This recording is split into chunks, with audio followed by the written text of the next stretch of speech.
దేవేంద్ర! మహాదేవా, మహాదేవా! దైవత్వం వల్ల అహంకారంతో ప్రవర్తించకూడదు. దేవతలు వారి కర్తవ్యాన్ని తెలుసుకోవాలి. ఇతరుల పట్ల సానుభూతి, సకల ప్రాణుల పట్ల కరుణ ఉండాలి. నీవు ఐరావతాన్ని నన్ను తొక్కివేయమని ఆదేశాలిచ్చావు. తనకి నీవు యజమానివి, అందుకే నీ ఆజ్ఞలు పాటించక తప్పని పరిస్థితి వచ్చింది.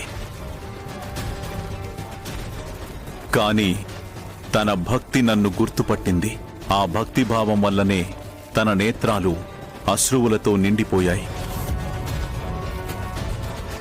మరి నీ కళ్ళకి అహంకారము అనే పొరలు నిన్ను కమ్మాయి. భవిష్యత్తులో నిస్సహాయులు గాని అన్నార్తులు గాని నీ దగ్గరికి వచ్చినప్పుడు